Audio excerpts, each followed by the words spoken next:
Vamos al piso de Radio Rebelde, 10:31, estamos en las 7:40.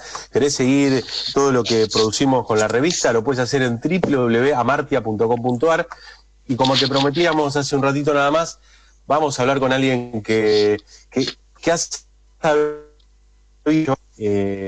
parte de la gestión de un gobierno y que en estos momentos donde se ponen en debate tantas cuestiones, se hace imprescindible escuchar su voz. Es Guillermo Moreno, exsecretario de Comercio Interior, dirigente y militante peronista. Guillermo, lo saluda Julián Saúd y Carlos Maquevicius de Revista Amartia. Muchas gracias siempre por tenernos en cuenta para poder charlar.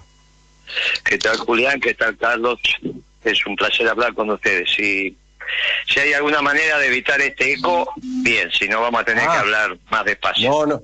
No, vamos a tratar de sacarle el eco. A ver, seguramente ahí nuestro operador va a hacer lo posible y si no, cortamos y volvemos a llamar a ver si lo podemos romper. ¿Ahí siente bien? ¿Siente el eco todavía? A ver, no, parecería que no. No, sí, se escucha, sí. Cuando hablamos de operador, nuestro operador es un genio. Y yo lo queremos meter en un debate que nos parece central, ¿no? Algo de esto decía Perón, ¿no? La política era la política exterior y todos sabemos muy bien que estamos en un contexto de hace tiempo de guerra comercial, o por lo menos así se titula, entre lo que puede ser China y Estados Unidos, una tensión a nivel internacional, Rusia como uno de los emergentes más importantes a nivel continental, el rol de la Unión Europea. ¿Cómo ves esta tensión y qué rol juega Argentina y qué rol debería jugar en este contexto donde la pandemia, por supuesto, puso de relieve las miserias humanas del capital a lo largo y ancho del mundo? Ahí está de vuelta, Guillermo. ¿Se escucha bien ahí?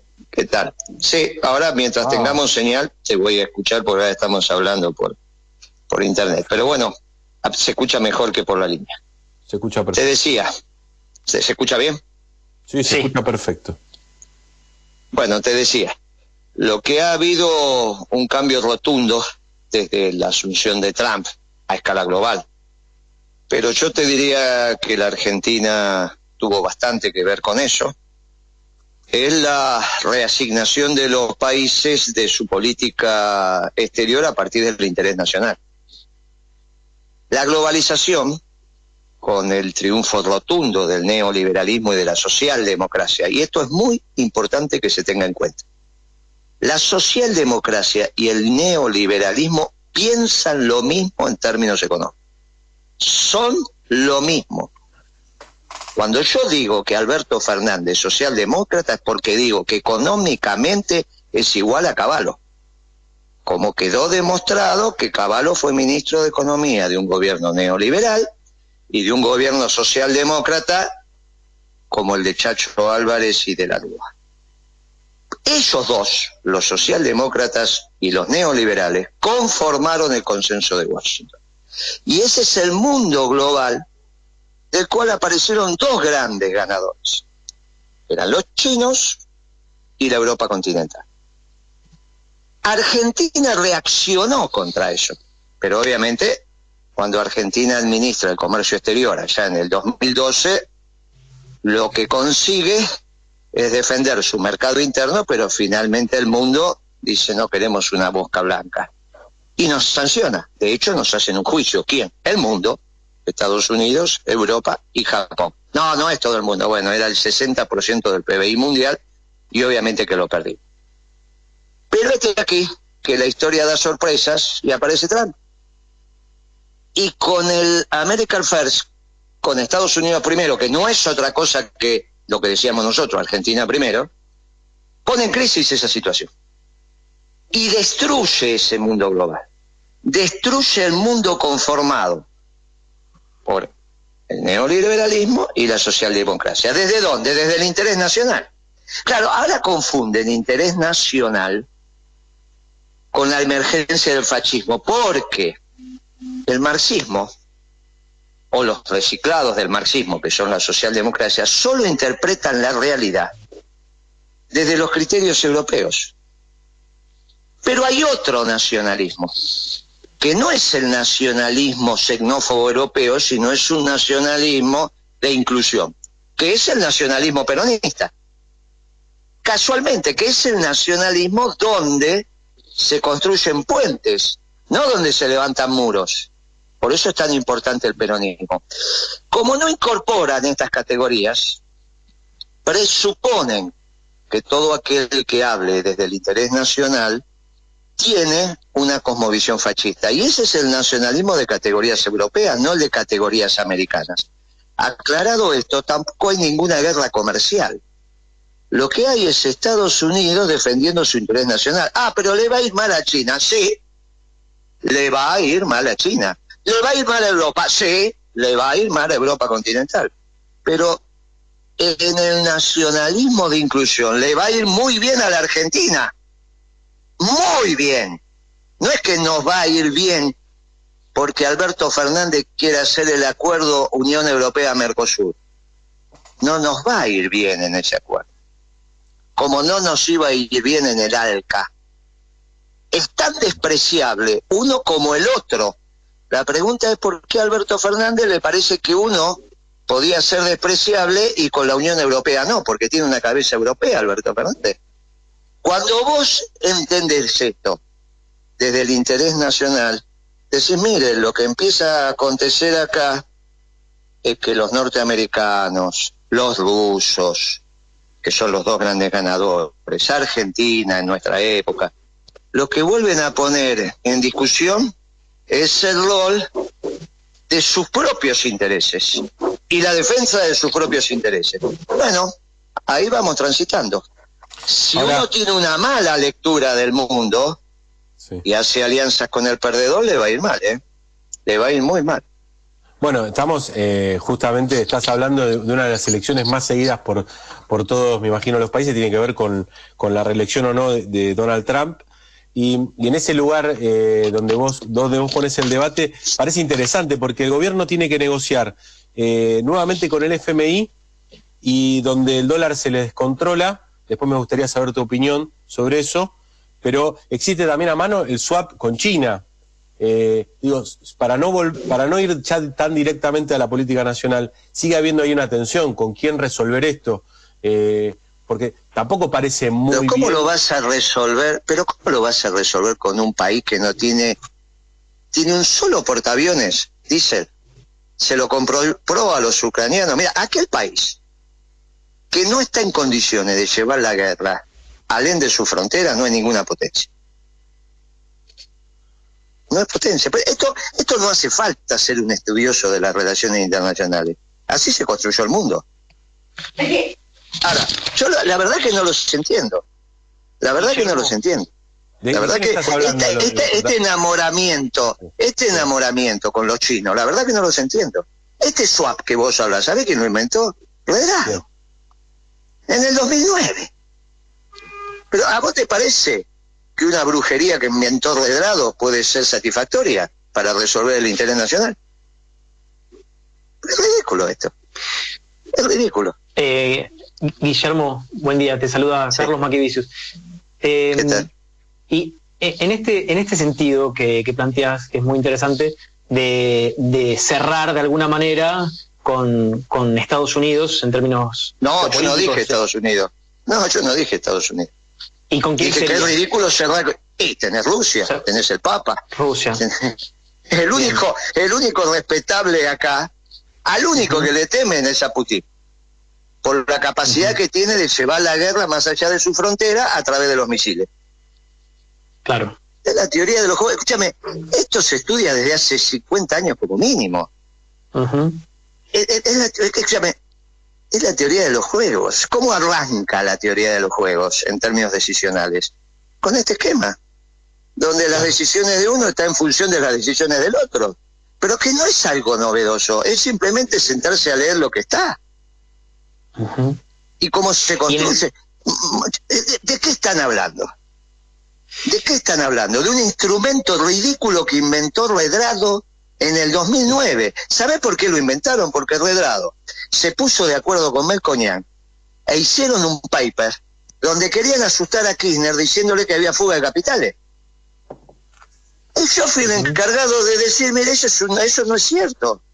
¿De qué fuga de capitales me habla? No, ¿ves que si tenemos peso y cambian a dólares, que cuando tenemos peso no es capital? Vos tenés 100 millones de pesos. Sí. Y ahora y después tenés $1 millón, que cuando tenés $1 millón es capital, pero si tenés 100 millones de pesos no es capital. ¿Pero qué les pasa en la cabeza? ¿Qué es lo que les pasa? Bueno, les pasa que no son serios. Ahora, pero fuga hubo en términos de llevarse los dólares afuera. Pero ¿cómo va a haber? Y antes de que compraras los dólares, ¿qué tenías? ¿Porquerías en la mano? No, tenías peso y vale el peso, por supuesto. ¿Y entonces? ¿Qué nos quiere decir con eso, Guillermo? Que habría que haber cortado esa... Pero es que es una tontería eso de Redrado, es una tontería lo lógico que están haciendo. ¿Cómo me vas a vos a comparar una negociación con el Fondo Monetario con un swap con China? ¿Pero cómo? ¿De qué estamos hablando? ¿De qué estamos hablando? Son dos cosas absolutamente distintas, no tienen nada que ver una cosa con la otra. Lamentablemente con el fondo tenés que ir a una negociación. Macri hizo lo que hizo, el Congreso lo aprobó y se acabó. Ahora tenés que renegociar. Y el Fondo Monetario va a renegociar de la misma manera que renegociaste con los acreedores extranjeros. Lamentablemente ganó Macri las elecciones. Lamentablemente aquellos que pensaban que el candidato nuestro era parecido a Macri, que no había tanta diferencia, bueno, acá se ven las diferencias. ¿Vos te acordás cuando decían eso hace 4 o 5 años atrás? Sí. Bueno, los mismos que ahora te quieren explicar la política son los mismos que en el 2003 votaron a Carrió, que nunca votaron a Kirchner. Son los que ahora te quieren explicar la política. Porque en el 2009, cuando fue la segunda vez que lo podía votar, votaron a Sabatella. No te olvides que Sabatella fue contrincante de Kirchner, ¿está bien? Sí, claro. Con esos 5 puntos de bueno, no votaron nunca a Kirchner. Después empezaron a explicar que Cristina era distinta que Kirchner. Y que con Cristina sí, están, ¿viste? Se sienten más cómodos. Bueno, qué sé yo. Guillermo, y esto, lo que te digo es que no pueden estar explicando la política ahora, es una locura. Sí. Claro. Guillermo, me interesa que, si te parece, expliques un poco esta cuestión de, bueno, hay que reconocer la deuda con el FMI. ¿Quién la paga? Yo sé que vos tenés una definición al respecto. ¿Cómo es? No hay posibilidad de que no se reconozca la deuda. La deuda está. No sé qué quieren hacer, qué quieren decir. La deuda está, la reconoció el Congreso, no es que la reconozco yo, la reconoce otro, está reconocida. En cada ley de presupuesto que se aprobó, y la aprobaron, la ley del presupuesto del Congreso, está metida la ley...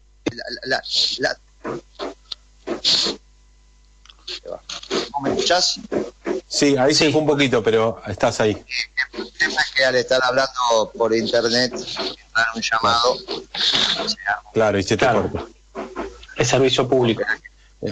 Claro, vamos a esperar que se corte. Ahí se escucha perfecto. Bueno, porque está. Este llamado. Claro, entra un llamado por línea. Este es el problema. Bueno, lamentablemente la comunicación no es todo lo técnicamente adecuada que tendría que ser.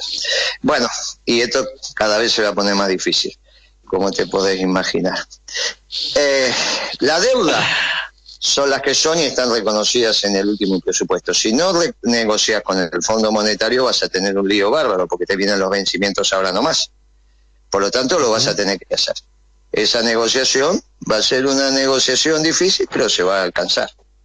Eso no es un tema que me preocupe. En realidad, lo que me está preocupando es la orientación económica que ha tomado el gobierno de Alberto Fernández, que va al fracaso. Y va al fracaso, entre otras cosas, porque no definió quién pone la plata para pagar la deuda. Y entonces, cuando el gobierno no es claro quién va a poner la plata para pagar la deuda, la pones vos. ¿Está bien? La pone tu papá, la pongo yo, claro. Cuando vos no le querés decir quién va a pagar, es porque pagas vos. ¿Está bien? Entonces Alberto Fernández no dice quién la va a pagar porque la va a pagar el pueblo. Y de hecho está pasando eso con los trabajadores, con la pérdida de salario, los jubilados, etcétera, etcétera. ¿Está bien? En vez de decir, la van a pagar los oligarcas, la voy a sacar con estos derechos de exportación y con esta ley de alquileres, la van a pagar los terratenientes, que este año se van a llevar 7.500 millones de dólares. 7.500 millones de dólares es lo que se van a llevar por el alquiler de sus tierras en la Pampa Húmeda. Que vos lo pagás con el precio de la comida. Son los dueños de la tierra. La sociedad Son los rural dueños. sería. Claro, porque la mayoría de los socios de la sociedad rural son los grandes terratenientes. Son las grandes extensiones de tierra. Después te voy a decir, no, porque son sociedades, que en realidad, mira, muchacho, no, detrás de una persona jurídica y una persona física. Siempre. Ujú. Que son los que firman los cheques. No, pero ese es un apoderado y alguien le dio el poder. O sea, en el límite siempre tenés una persona jurídica. Es física, siempre tenés una persona física. Ujú. ¿Y los instrumentos de política pública cuáles serían?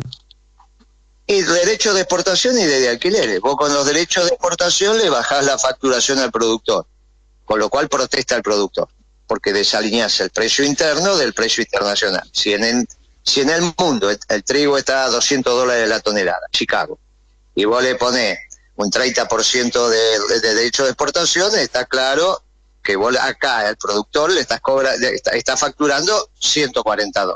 ¿Está bien? Muy bien, eso estamos de acuerdo. Ahora, ¿cómo hacer para que él tenga una rentabilidad indistinta al margen de que pague o no pague derecho de exportación? Le tenés que bajar los costos. ¿Cómo le bajás los costos? Le tenés que bajar los costos de los alquileres de la tierra. Esta discusión en la Argentina se dio a principios del siglo XX. Es el grito del Corta cuando se arma la Federación Agraria. Bueno, sigue estando esta discusión. Hay dos costos que vos le tenés que bajar a los productores.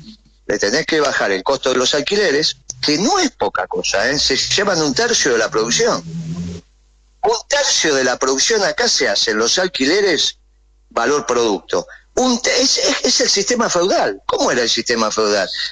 El señor feudal le daba las tierras al campesino y el campesino le devolvía parte de la producción. ¿Te acordás que vos lo estudiaste así? Sí. Totalmente. Bien, acá sigue siendo lo mismo, sigue siendo lo mismo.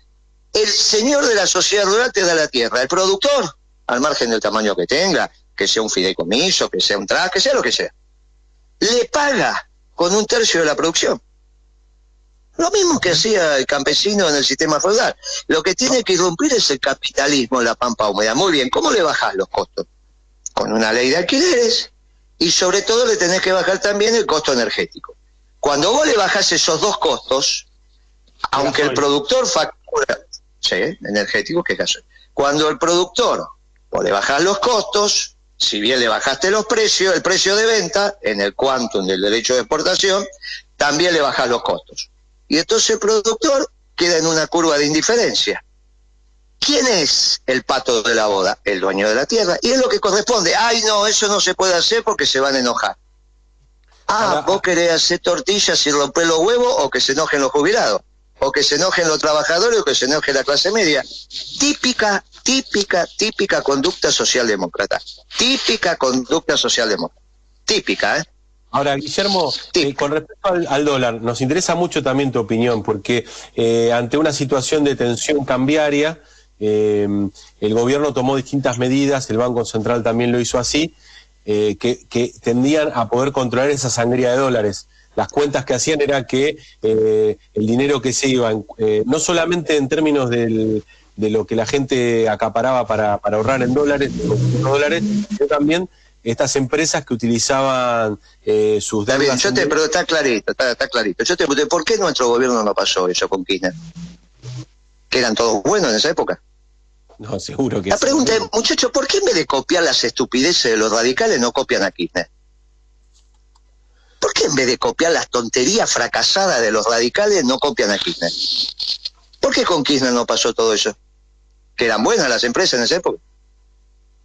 ¿Eran buenas? No, podemos O sea, decir que... vos tenías... Claro. Había superávit comercial. Robusto, enorme superávit comercial. ¿Pero que fue por arte de magia el superávit comercial? ¿O es porque había un equipo de gobierno con quien era la cabeza que trabajaba para eso? ¿Y ahora cómo se estaban puede las hacer- cuentas? ¿Cómo estaban las cuentas fiscales? Sí, había ¿Y superávit. qué fue por arte? Ah, bueno, ¿y qué era? ¿Por arte de magia o se trabajaba para eso? Sí. Bueno, se trabajaba, Ahora, explica. había un gobierno coherente. Había un gobierno que sabía lo que había que hacer y coherente y no le echaba la culpa a la sociedad. Ahora también te están echando la culpa de los muertos. Que los muertos es que la gente no se cuida y sale a la calle. ¿Pero qué manera de conducir es eso? ¿Pero qué manera de ver la realidad es esa? Es la manera socialdemócrata. Ay, yo soy bueno, pero la realidad no me deja. Ahora, Vamos, pero ¿nos puedes explicar, Guillermo, porque es muy importante esto? ¿Qué implica? ¿Se puede hacer, primero qué, y si se puede, en este contexto, ese superávit primario que vos planteás y ese robusto... Pero ¿cómo no se va a poder? Pero te acabo de decir que hay 7.500 millones de dólares en la pampa húmeda en manos de los terratenientes, o oligarcas, como lo quieras llamar. Claro que se puede, ¿cómo no se va a poder? Tenés 7.500 millones ahí, este año. Ahora están subiendo los precios, o sea que el año que viene va a ser más. Y después te la rebuscás en otros sectores, pero lo vas a conseguir. 10.000 millones de dólares lo conseguís sin problema. Claro. Ahora, no, pero lo que pasa es que se van a enojar los muchachos de la sociedad rural. Ah, vos querés que se enojen todos los demás y encima tener discusiones ridículas, como estas que estamos teniendo. Que vos querés explicar que con un déficit... Perdón. No, discúlpame vos, pero te pregunto, porque políticamente el campo, como se dice, que es un término que me parece que no nos suma a nosotros porque los aglutina detrás de una identidad, de un sujeto que es complejo y, como decís vos, tiene pliegues, porque en la política que vos proponés, la pregunta sería, ¿políticamente se puede trabajar con los productores para escindirlos políticamente de la rural? Porque, por ejemplo, si nos vamos al 2008, la mesa de enlace los tenía todos juntos. Sí, ¿quién armó la mesa de enlace? Alberto Fernández. Alberto Fernández, el que negociaba, y negociaba con todos juntos. Todo el mundo le decía, mirá, no son los mismos los intereses de la Federación Agraria que la rural. No, vos dejame a mí que yo... Bueno, listo. Ya lo conté esto, esa reunión con Cristina, Alberto Fernández y yo el día que abrimos las exportaciones de trigo. No es Alberto Fernández. ¿Qué quiere que te diga? Es una cabeza muy particular. Lógicamente que... Escúchame, ¿vos te acordás lo que fue el grito de Corta? Sí, claro. Y bueno, ¿y cómo vas a decir entonces que es un solo sujeto? Hay 4 sujetos bien distintos. Las cooperativas son otro sujeto, la Federación Agraria son otro, CRA es otro y la sociedad rural es otro. Con los únicos que tenés dificultades con la sociedad rural. Con los dueños de la tierra. Por eso yo sí diferencio muy bien y estoy estudiando los instrumentos. Ahora, si vos no querés hacer lo que tenés que hacer, entonces vas a hacer estas políticas que estás haciendo. Empezás a decir tonterías, como que vos podés pensar que vas a controlar el precio del dólar con un mega déficit fiscal y emitiendo todos los días, porque total tenés una teoría que ellos dicen que se llama teoría monetaria moderna, que te dice que vos podés emitir toda la plata que vos querés. Pero eso es una estupidez, eso no es ni teoría ni moderna. Ni moderna. Y yo bueno, pero entonces, ¿a dónde vas ¿y sabés a dónde está yendo? Al fracaso total. Al fracaso total. Si Alberto no cambia, va al fracaso total. Y el problema es que la va a arrastrar a Cristina sin ninguna duda, ¿no? O sea, ¿cómo hace Cristina para en un gobierno fracasado no quedar comprometida? Claro. Ahora, bueno, igual... ¿Y alguien piensa que el gobierno no va a fracasar? Si sigue en este mecanismo. Y está complicado la cosa. Si no elegimos este modelo. Ahora, no nos queda mucho tiempo, Guillermo. Nos encantaría quedarnos, pues se nos va el programa, de hecho. Vos vas a ser candidato a diputado en la provincia de Buenos Aires. Sí. ¿Cómo ves la provincia? ¿Qué debates te parecen? Igual me imagino, por supuesto, siempre desde la mirada nacional, pero ¿cómo crees que se va a hacer ese debate en este territorio? Ese debate va a empezar el año que viene. Me parece que es injusto este año. El centro de la escena lo tiene el presidente, Alberto Fernández. Es el único responsable del gobierno, no es Cristina, no es Massa, es él. De él es el éxito y de él es el fracaso. Esto es lo que tenemos que tener claro. Porque si Alberto Fernández es exitoso, bueno, se queda 8 años, vos no me llamás más y esto es todo lo que pasó. Si Alberto Fernández no es exitoso, lo que tenemos que tener claro que el fracaso es solo de él, porque no estamos para desperdiciar dirigentes, ¿está bien? En principio, no estamos para decir que Cristina es corresponsable de esto. Ella tendrá otra responsabilidad, haberlo elegido a Alberto Fernández, por ejemplo, pero no tiene ninguna responsabilidad en las 3 políticas centrales del fracaso rotundo de Alberto Fernández, que son seguridad, relaciones internacionales y economía. Con lo cual, el tema es que ocupando a Alberto Fernández el centro de la escena, ¿qué rol le puede quedar al pobre Kicillof? ¿Qué podría hacer Kicillof distinto?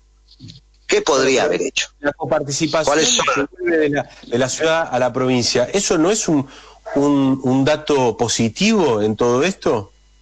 ¿Cuál? Que no te escuché, se cortó justo. Cuando la cosa. coparticipación vuelve de la ciudad a la provincia, ¿ahí no ves un Alberto Fernández tomó una buena decisión? Sí.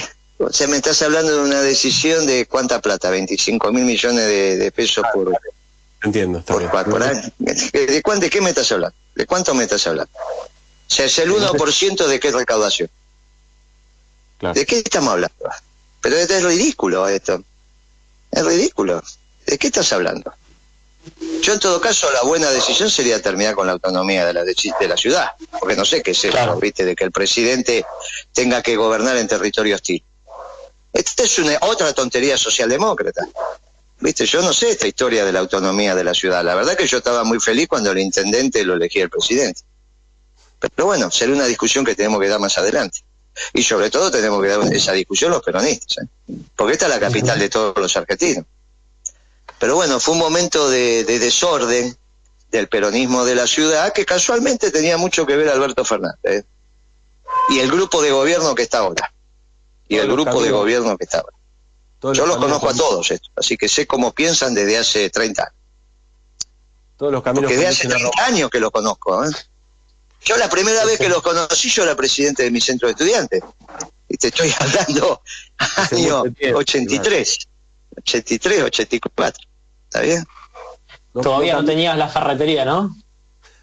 Sí, ya la tenía, sí. Mayoreo de ferretería ya la tenía. Sí, sí. Yo tuve sí. primero el mayoreo de ferretería que empecé a volver a estudiar economía. Va a empezar a estudiar economía. Yo estudiaba ingeniería. No, sí. Es el mismo negocio que tuve toda la vida. Más chico, más grande, como quieras, pero es el mismo negocio. Nos tenemos que ir, tenemos que entregar el programa, como siempre, un placer. Bueno. Y esperemos que sea la última vez. La verdad que hablar con vos siempre queda corto, ¿eh? Es muy interesante poder seguirlo, pero lo va a tener que ser en otra oportunidad. Un abrazo enorme, Guillermo. Gracias por el llamado, lamento que la comunicación no fue de lo mejor, pero bueno, es lo que nos pasa. Ah, no. Te mando un abrazo y gracias por el llamado. Hasta luego.